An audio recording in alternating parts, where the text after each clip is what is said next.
chances, dreams and goals. Many mixed emotions in my heart and soul. For some I made a plan and did the best I can. If God wills, things can happen. After all, I'm just a man. Choices, chances, dreams and goals. Many mixed emotions in my heart and soul. For some I made a plan and did the best I can. If God wills, things can happen. After all, I'm just a man. Assalamu alaikum wa rahmatullahi wa barakatuh, my dear brothers and sisters in Islam. Welcome to a new episode of Life Choices. Thank you so much for being with us here today. Ramadan is going by very, very, very fast. We're now in the third week of the month of Ramadan, and we ask Allah subhanahu wa ta'ala to make it a blissful Ramadan, a Ramadan full of barakah and full of forgiveness, inshallah. And really a new beginning for all of us this year, inshallah, my dear brothers and sisters. It's a great honor to have you with us, and it's a great honor to have my guests here with me. Let me introduce them. Brother Ahmed Fayyad, assalamu alaikum wa rahmatullahi wa barakatuh. Welcome to the program. Thank you. Welcome back. Brother Abdul Salam, assalamu alaikum. Wa alaikum salam wa rahmatullahi. Welcome to the program. Thank you. Alhamdulillah. And Brother Isa, welcome to the program. Assalamu alaikum. Wa alaikum salam wa rahmatullah.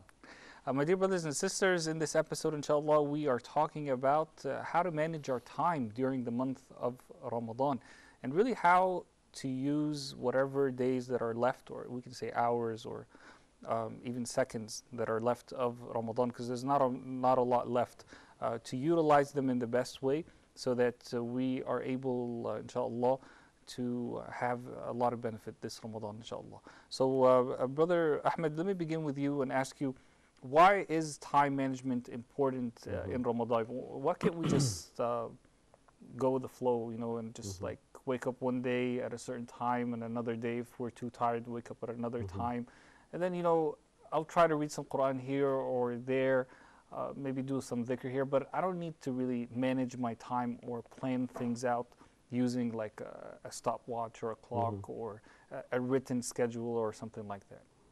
All right. Bismillah ar-Rahman ar-Rahim, the beginning. In the previous two episodes, we spoke about planning, right? And time management is directly linked to planning, because when you plan also by time.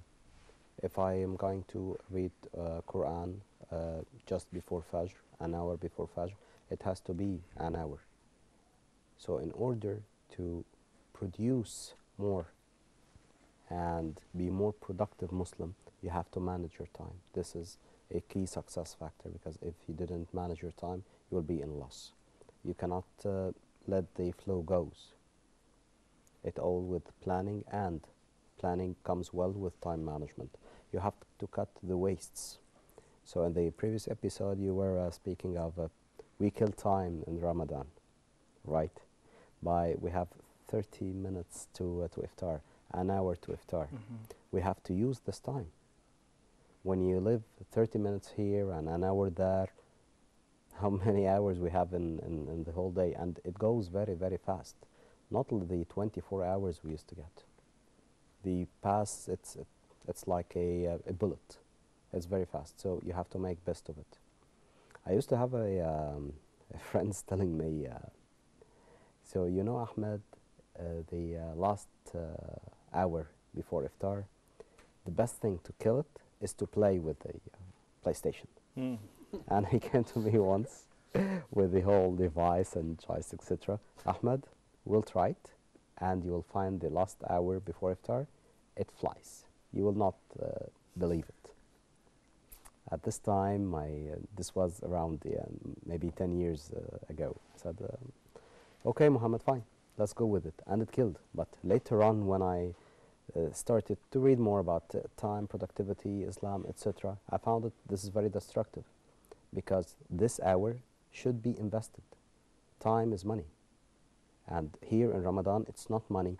Time is Islam. Time is productivity. So we have to manage. Time is hasanat, time is good deeds. There's lots of things. So this hour before iftar and the hour after iftar, these are crucial times. You have to know. Why is that the case? Sorry? Why is that the case? Why is that the case? Is it crucial? Yeah. Because see, it is an hour just before iftar, I have nothing to do. No, while you already have time. As long as you have time, you have lots to do. My advice to people, when they fall into the time just an hour before iftar, an hour after iftar, or between Isha and Taraweeh. See some normal or regular tasks you do. Don't create. No need for creation now. Keep the normal and regular tasks that need no creation or extra effort. To do this, save them to this hour. This is my advice to you. Can you give us some examples? Maybe, for example, myself, other than helping my family in cooking and like this, sometimes I read or teach lessons to the kids, my nephews and niece, because I use sometimes for moral lessons to teach them some of the Islam, some of the normal day-to-day interactions and activities. So I use this for the kids, or sometimes when I read Quran. That's very interesting. So we can use that last hour before iftar, you know, to do something productive instead of just sitting there and killing it, playing PlayStation or something like that. That would be a great idea to what you just said, you know, to teach like a young group of kids. Maybe they could be your children or your relatives or something like that. Yes. So basically, you're quote unquote killing their time and yours by doing something productive. Yes. So And and they will learning not something. think about, hey, it's time to eat, because I prepare for it, for Yeah. these lessons, and I spend effort for it. So I grab their attention and they all sit and like this. And lots of time I not just talk, I interact with them. So they are interacted. Sometimes their moms, hey, it's iftar time. No, we need to continue with uncle. Hey, come on, we'll continue after iftar the next day. Alhamdulillah, Rabbil Alameen. What are your thoughts about time management in Ramadan, brother? Yeah, it's really valuable. As we move through Ramadan, we will see how valuable it is, and especially when we set goals for ourselves. And the brother was mentioning, when we have a goal, we have to systematically work to the goal to accomplish it, inshallah. So even if we're in the retreat in itikaf, or we're even at home and we say, okay, we want to complete the whole Quran, you will find that these 30 days, well, it's not a lot of time, you know. Definitely. And even in itikaf, you know, I was speaking in a previous show, and our purpose is really to cleanse our heart. And, you know, 10 days is a little time. It's a lifelong process. So your time management is very important to accomplish these goals. And also speaking about like the hour before we break our fast, and within this hour is a beautiful time, because it's a time of dua, that we make supplication, because it's two reasons, right? Or Allah knows how many reasons there are, but two reasons that I could think of. One, you know, but before Salat al-Maghrib, before the Salat after the sun sets, this is a good time to make dua daily. I believe it's a sunnah. And before you break your fast, this is also a good time to make dua. It's a good time. So this is like the double ajr or multiplied rewards. So in this time, you know, before fast, if I'm thinking, okay, I'm looking at the water and dates, like, okay, you know, or I'm making, okay, this is a time of supplication, getting my last supplications in before the adhan, you know what I mean? And especially in the last days of Ramadan too, you know, and we want to get much forgiveness as possible, much mercy, and much, you know, distance away from the hellfire, you know, as possible, especially going into the last 10 days of Ramadan. So these supplications is so much, it's valuable, special times that they're exponential. And but for iftar, and you know, this is one of those. Thank you so much, brother. Appreciate it. Brother Ahmed, I want to come back to you.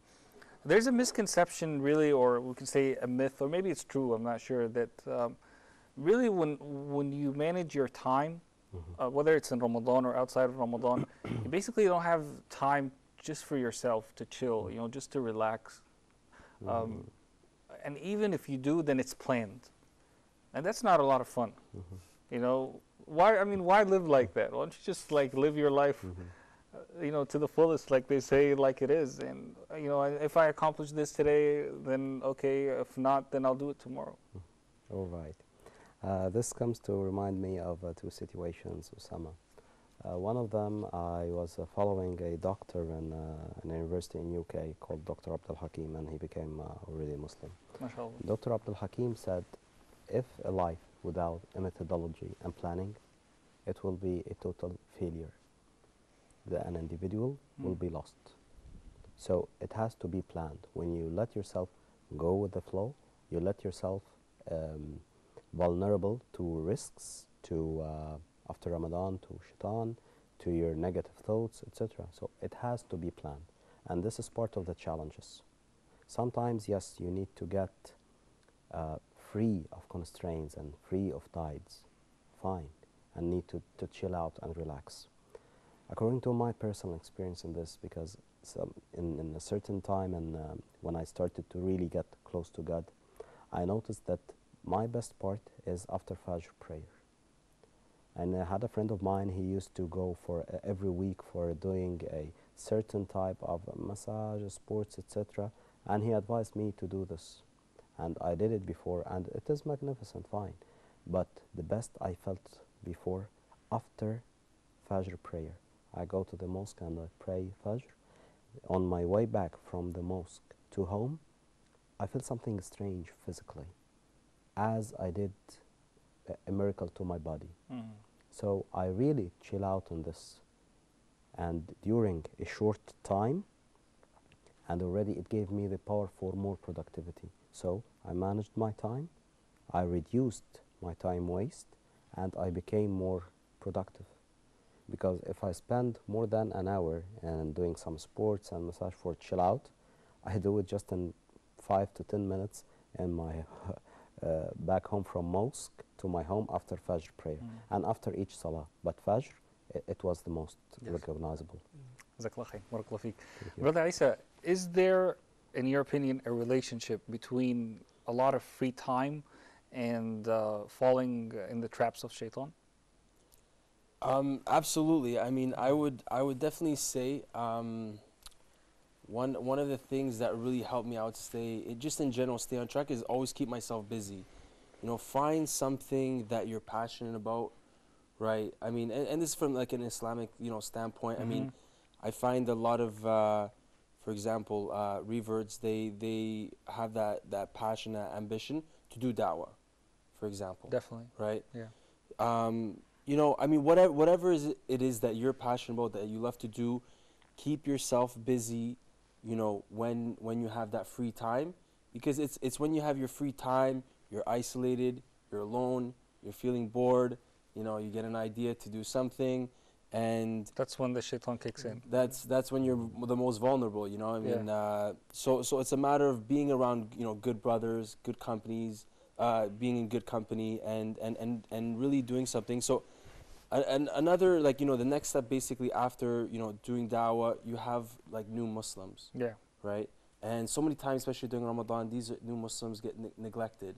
Maybe when they become Muslim, everybody's happy for them, and they give them a hug, and there's sometimes like 200 people lined up to give the brother a hug, but nobody's actually there to like give him that support. Yeah. Pick him up and bring him to the masjid if he doesn't have a ride.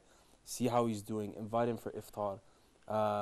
Teach him the basics. And I mean, there's so much reward in that. I mean, imagine teaching someone just the Al-Fatiha, and then that person goes and prays Al-Fatiha, 17 times a day. 17 times a day, and all it took you was a few hours just to teach. And not only that, he'll be teaching it to his or her children as well. Right, yeah, exactly. I mean, how, things could change so much. I mean, someone becoming Muslim and then them marrying a Muslim and having children and them having children. The reward is like, one brother really put it, very nicely in a lecture I was listening to. It was about da'wah, and he said, if you can tell me of something that's more rewardable than, basically giving da'wah, that person starting to practice Islam and, so on and so forth. You have a domino effect. Yeah, having that domino. It's like, if there's something that has more reward, then tell me, and I would do that. SubhanAllah. Brother Isa, also, do you think it's important for a Muslim, in order to manage his time, to have a schedule? Or as you guys say, schedule? I mean, there definitely should be some, structure in place, and for example, if you're, if you start to get involved with, like, for example, teaching classes, or being involved with the community, there should be some structure there. Even there's like a famous saying, is like, whoever fails to plan, plans to fail. Right? So, I mean, really having that weekly plan there, what you're going to get done on the weekend, what you're going to get done throughout the week, having that plan and doing your best to stick to it. Of course, like, sometimes things don't always go as planned, but Yeah. having a schedule is definitely very important. And but then also I find you have to find something that you're passionate about doing and really focus your efforts on that, and it will seem effortless, really. Beautiful. Brother Absalam, is there a relationship between the idea that salah in a Muslim's life is tied to time and the idea of time management? Yeah, definitely. I believe. Allah has given us a schedule, right? He's given us our prayers, and this is really, it teaches us time management. Okay, what time is it now? If I just want to make salat, I have to, not be lazy, get up in the morning and make salat. And then, during my day, I, periodically check, okay, and I manage my time around the salat, around the prayer.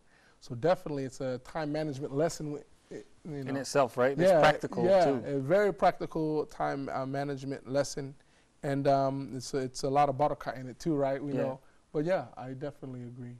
Brother Ahmed, do you think if we plan our salahs correctly, we will automatically become good time managers? For example, like if I plan in my life that, okay, as soon as I hear the adhan, inshallah, I'm going to go make wudu, and a few minutes later, I'm going to pray my salah.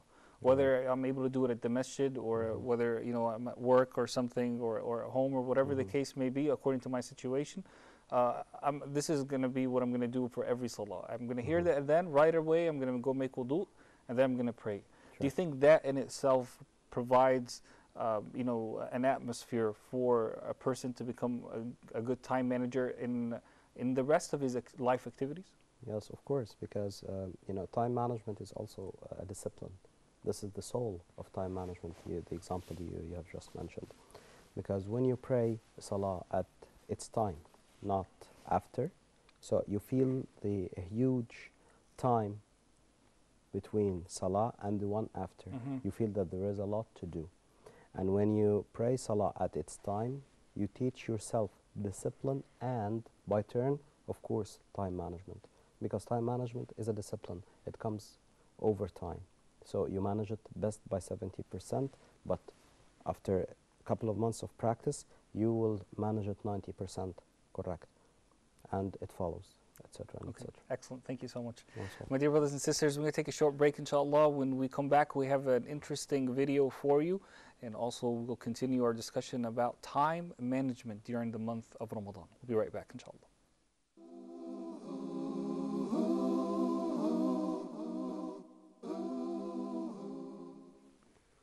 Assalamu alaikum wa rahmatullahi wa barakatuh, and welcome back, my dear brothers and sisters. We are talking about managing our time during the month of Ramadan, inshallah. Brother Ahmed, let's give some practical advice to our sisters who have extra chores, we can say, or responsibilities during the month of Ramadan. Actually, let's begin that this is a wrong perception or wrong habits. In order to spend most of her time in the kitchen for preparing for Ramadan food. People enter Ramadan, hey, it's Ramadan, we need every day a complete menu with chicken, meat, and heavy dishes. This is totally wrong, and it has to change during the course of Ramadan, and it puts us on the track or the discipline that we don't have so much food. So this will turn directly linked to reducing her time in the kitchen. We have now some food programs called a 10-minute meal, 15-minute meal. Why? Because they know that the world now it's too fast. And we have a working woman right now in our world. So it is not fair for her to spend an hour or more in the kitchen preparing just food. Why?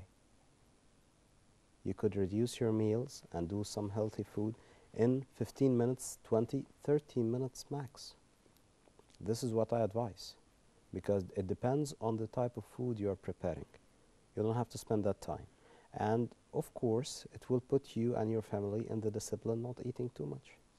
Sometimes, though, you have to make food for a whole bunch of people. Like you have to make a feast, you know, because you're inviting all your relatives over or your friends. Yeah. Or sometimes you're even cooking for the community at the masjid. Yeah.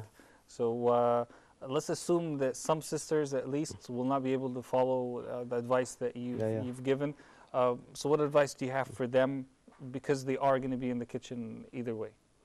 I'll tell you my personal experience into this, because in Ramadan we have some relatives, and we have a couple or three family days. We collect the whole family, uncles and aunts, etc. And I told my mother and my sisters one day, why all this amount of food? They will not eat all this. Ahmed, these are our habits. You cannot provide less amount of food and less variety. Told them, hey, they will not eat it. So now we are spending more time, more effort in the kitchen. Ahmed, these are our habits. The next day I told them, please, let us try to change. And I changed it. I changed the habit of serving less food they eat, and it had more variety. So the food was nicer because you're spending more effort on less amount of food. The quality was better. The quality was better, the variety was better, the shape of the dish, they had time for garnishing, etc. And old people got invited. Hey, we like this. We need to do this in our home. So it turned into a habit. Now, even during the course of Ramadan, when we invite relatives, we do this. We don't cook too much. So we did not spend so much time, and we improved our health, our eating habit. Excellent. It served many goals at one punch. Excellent. Brother Absam, do you have any questions? We can maybe, for the remainder of the episode, pose questions to Brother Ahmed. Do you have any questions that come to your mind when it relates to time management? Let's see here. I just want to first comment on something that he just said. Please. He took something, but he gave him something, right? Less food, but more variety. Yes. And I think that was a really good, a good method, when you think about even like kind of this dawah in a sense, because you're suggesting something that's better, inshallah, for them. Yeah. You see, it's always good to give people the alternative, yeah, not just to tell them that this is wrong and that's it, but give them the alternative, Yeah. So yeah, I thought that was very, good. Alhamdulillah. So let's see, questions. MashaAllah, the brothers really answered my personal questions, because I had my personal questions about time management and how to manage my time, and it really makes me reflect on a gift that I remember my brother gave to my mother. And what it was is, MashaAllah, my mother, she passed away some time ago. May Allah have mercy on her. Ameen. And she was very, she would a doer, someone who would do a lot. She had a restaurant at a time, and she would, do these kind of things.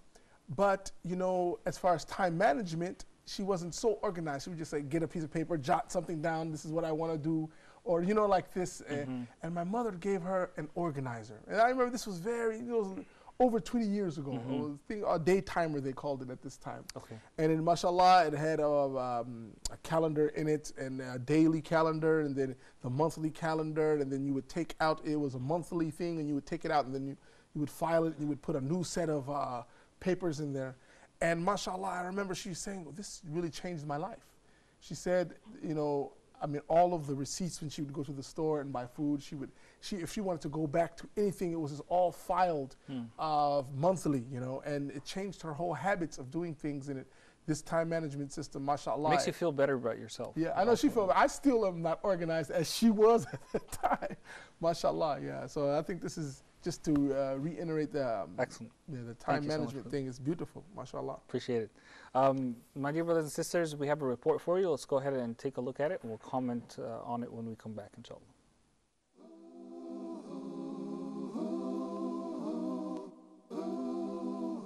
Super speed Taraweeh.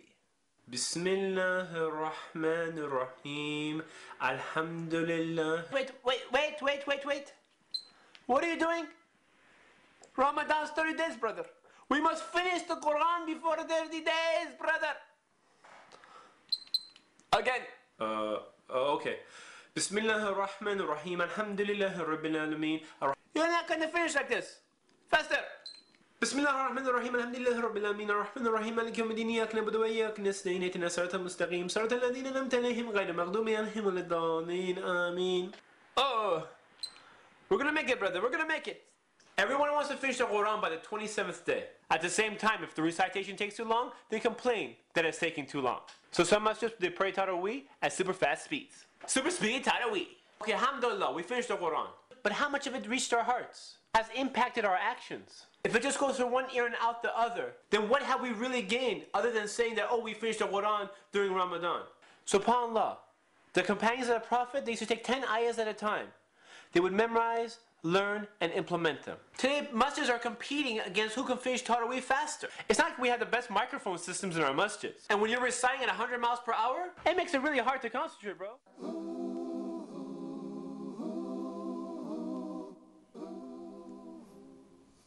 That was a short clip there about super speed Tarawih.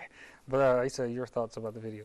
You know, I've experienced it, alhamdulillah, not too many times. But, you know, I remember last Ramadan, I tried to go to, you know, different massages throughout the city and pray behind different reciters and things like that. Was that in Toronto? Yes, in Toronto, Okay. yes, alhamdulillah. And maybe one or two of them were definitely, you know, way too fast. I mean, especially when I compared to the other ones, it almost felt like they just wanted to get through it, and you don't really, it feels like you're just rushing. Just something doesn't feel right about it when the reciter's, you know, reciting super fast. And at the same time, you could barely understand, you can't understand what the reciter's reciting, you know. I mean, a part of, you know, benefiting from hearing the Quran, if you're reciting it, is reflecting over it, you know. And I mean, if it's being just, you're not really giving it, you know, its right and you know, respecting it in a proper way by just reciting so fast. So it's definitely important to, you know, recite clearly and, you know, where people praying behind you can actually, you know, understand it and reflect over the meanings, because that's one of the things that, of course, you know, we have to do when we're listening to the Quran. Jazakallah khair, barakallah feek. Well, Ahmed, what are your thoughts as you watch this video? Actually, we have something we call this in the corporate world, because due to reducing time, you cannot affect the quality of work you do. And we have something to a scientific term for this in the cost management. We call it value analysis. Value analysis is to do with less cost and time, but you never touch the quality. Quality should be the same or increase. So this comes when you try to improve your time management skills or reduce the time of tasks you do. This doesn't mean to negatively affect its quality, especially the Quran and praying, because Quran is not just reading the Quran, it's realizing the Quran. Realizing, feeling it in order to implement it. Because if you didn't implement it, you turned Quran, unfortunately, to be just ink on paper, while Quran are habits, are day-to-day interactions with others. It's a method. So you turned your method into ink on paper. No, you have to realize it. And by time, you will read faster and better. This is my point of view. Never touch the quality. Your thoughts, brother? Yeah, one, I have to say that even though it's a serious topic, you know, that brother Baba Ali makes it very funny. Okay, mashallah, I love watching his videos because they have serious topics, but he makes them, you know, funny.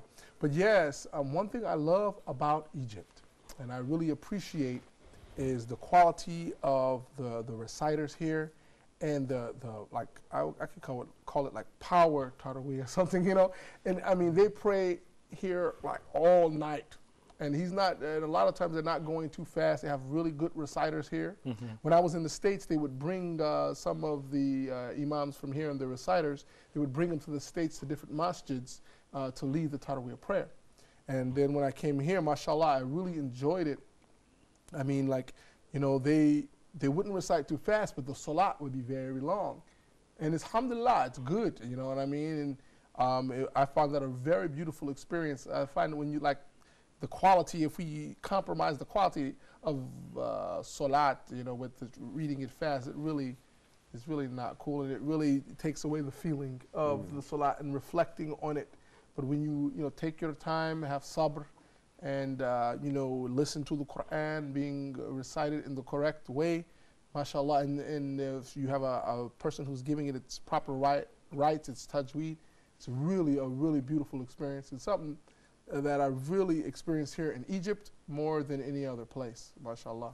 Jazakallah khair. Yeah. Barakallah feek. Brother Isa, if you have a story for us about a time in your life, it could be inside of Ramadan or outside of Ramadan, where you tried to manage your time and it actually worked. When I tried to manage my time, I probably wouldn't say I'm, the ideal example of, how to manage your time during Ramadan. I mean, especially the last few ones, that, alhamdulillah, they've been in the summer, so, basically Isha and Taraweeh prayers will be quite late, and, Fajr, prayer would be quite early.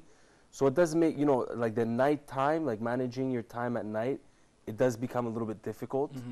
You want to be at the masjid, and you want to try to get some, maybe some sleep before. Doesn't always happen, so you end up kind of staying up at night, and then your day just gets turned around, and it kind of, mixes things up a little bit. So I would say right now it's a little bit tough because the timings, like in North America, and I think also in Europe too. Maghrib prayer is just after 9 o'clock, and Fajr comes in pretty early. So it does have its challenges, but we should do absolutely do our best to try to get some sleep at night, and not just stay up all night and completely turn our schedules around. Yes. Thank you so much, brother. Brothers, we're going to take a short break, inshallah. When we'll come back, we want to talk about managing our time during i'tikaf. I think that's very, very important because, I'll tell you after the break, inshallah. Our brothers will take a short break. Sisters, we'll take a short break. We'll be right back, inshallah.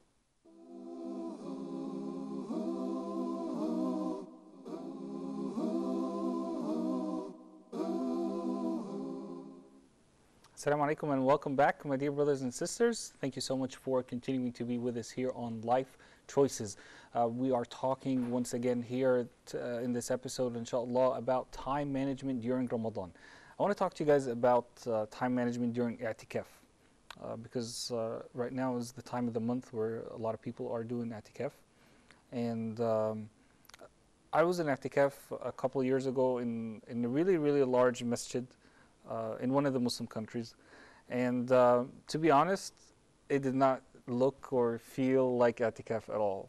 Like the idea of a person dedicating their effort and their time to the worship of Allah subhanahu wa ta'ala, I don't want to say it was non-existent because that's not true, but it was largely not there.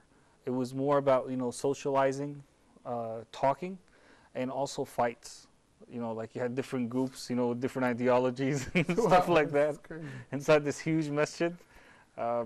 Without mentioning the name of the masjid, it was actually like one of a famous masjid where many of the Sahaba actually put the Qibla for that masjid. Like it's narrated that 80 Sahaba put the Qibla for that masjid, okay? It's in one of the Muslim countries.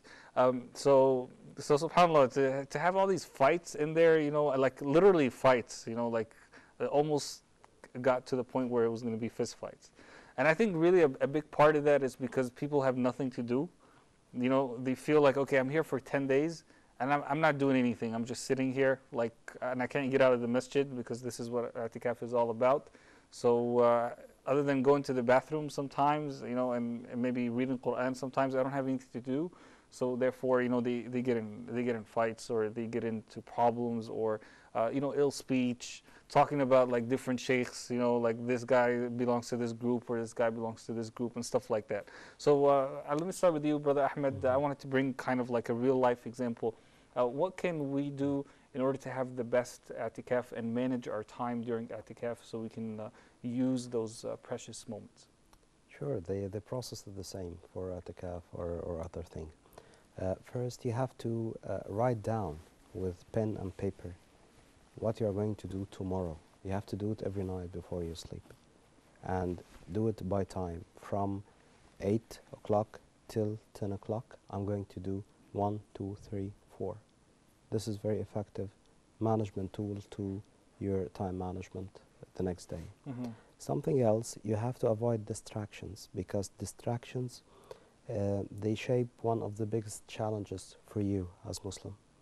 And during Ramadan, during I'tikaf, or even after Ramadan. So the fights and arguments you spoke about, so these are types of distractions. You have to avoid it in order to best manage your time. Even if you find yourself in a situation where you witness something like that, as you said, you should, as an individual, should try to avoid it yourself. Try to avoid it, because arguments, my opinion, I see it's a curse. Especially inside the masjid, you know. Inside the masjid, not the right time, not the right place, and arguing it's a curse. We can discuss, but not argue. So try to avoid it. Write down what you're going to have next day, and make it. It's like a timer, or it's like alarm. And you can set your alarm or your mobile in order to know, I started at 8 sharp and I have to finish at 10 sharp. Maybe you finish at 10:15. Fine, it's not a disaster, but try the next day or the other task in order to get faster. And please don't forget, never touch the quality. Great advice. Thank you so much. Well. Brother Isa, your thoughts, and then Brother Abdul Salam. Okay. I would say it really will come down to the people you decide to surround yourself with, you know, in the itikaf. Like, is it those guys who are just talking about, you know, useless things all day long, not doing anything useful with their time? Or are you going to, you know, be around those brothers who are going to remind you in a nice way, maybe teach you some knowledge that they know? And, you know, I feel like that's something that, you know, we have to make a conscious effort of, is choosing the right people to, you know, spend their time with in that 10 days, and of course, you know, in general, throughout the year, inshallah. Beautiful. Brother Abdul. Yeah, you know what? I totally agree with that, because, you know, if you're in this environment, you put yourself in this environment for 10 days, yeah, try to see who's going to be there, the kind of people who are going to be there. Do you have, what kind of, you know, structure they're having, what kind of lectures are they having there, what kind of elders, you know, the shayukh, you know, are going to be there. Because, yeah, I've been in those situations too where, you know, the brothers in the masjid, it's a lot of young guys, you know, and they play around, they're hanging out in the kitchen and stuff like that, you know. And I mean, a little that happens everywhere. But the general tone should be one of, you know, of worship, of really seclusion, really. I mean, I understand that even the Prophet, he had a tent that he had when he went into the masjid for itikaf. He had a tent, actually, and correct me if I'm wrong, you know, but he had a tent where he would, you know, seclude himself, you know. When you go in there, it's not so much a time for socializing, but a time to internalize and to self-reflect and get ready for the rest of the year, you know. So, yeah, I totally agree with the brother. You know, when you choose your masjid, try to choose a masjid that's, you know, it has a nice program there, and the people are kind of, you know, kind of gauge the community and what's going on. Speaking of time management, I'm trying to manage the time in this episode as much as I can, because we only have a few minutes left. But there are some very important pointers that we need to talk about. Brother Ahmed, we often plan to manage our time, but sometimes we fail. Okay? And then when we fail, that's really where the disaster comes. We totally give up. You know, oh, I've tried it. You know, this whole time management thing. Maybe I didn't do it in the past, but now I actually did it and I failed. You know, all the things that I put on paper are not really being implemented in real life. It's not happening. Maybe it's just me. Maybe, you know, the system is okay, but I'm a bad person, or I'm a naturally unorganized person. This is the way I am, you know? When a person feels that, and when he experiences failure when it comes to time management, how can he restore hope? Hope when it comes with true internal faith, because when you fell down, it's your choice to get up and continue and try again or not. So some people, they surrender to fail, and others, they fight and they stand up again, and they fell again, and they stand up again, etc. And my opinion, in order to reduce the number of times you fell down, you have to utilize some tools. So when we speak about time management and we discuss, but we need to add some practical tools to manage our time. So for example, we have a rule or a statistical tool called Pareto analysis. This calls about 80-20 rule. 80% of your problems falls into certain category. When you solve these problems, this means that you solved 80% of your problems. So, practically speaking, take the free times you have in your life and put them on an Excel sheet, Microsoft Excel, and apply the Pareto. So you can know how to do Pareto over YouTube, etc. It's around 3-minute education. Can you spell it for us? How do you spell it? Pareto. P-A-R-E-T-O. It's called Pareto analysis. Pareto is an Italian economist. Okay, he discovered this in the 15th century, and he already created this rule. Put And your it free works? times. Sorry? It works? It works with me personally, and it applies on lots of things. So take your free times and put them on Excel sheet, which is the Pareto analysis. It will show you a graph, and this graph sets you 3 bars. The first 3 bars are your 80%, and you find a way to do something during this 80% of your time. All right? This is something practical you can apply in order to best manage your time. Excellent. And after you fill it, keep doing the Pareto, because this is the continuous improvement. So instead of doing the Pareto for 5 hours of your time, by time you will find it for around an hour. And an hour will be continuously reduced until you fill all your time. So this is what we call continuous improvement.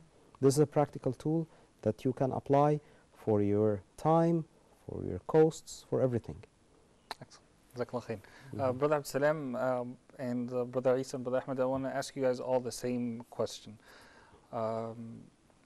Is there a relationship between technology and all the technological advances that we have and time management?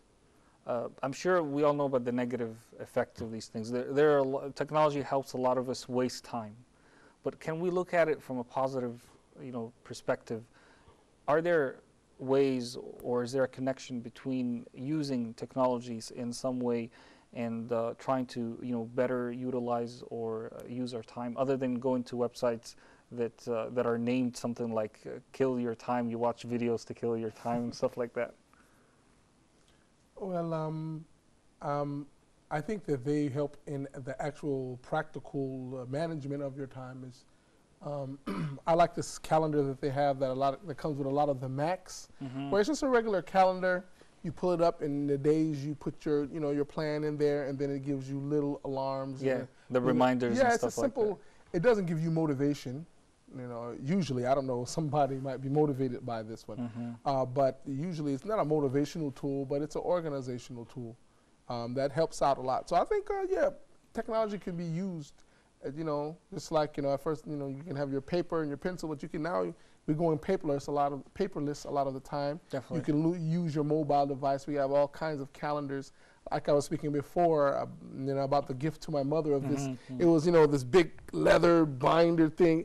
But now this is very outdated. Now we can just do it in the little handheld little things, mashallah. It's the same organization or even better.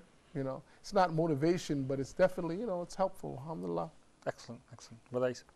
I mean, I would say certain ways that we use like technology. I mean, to stay connected with people.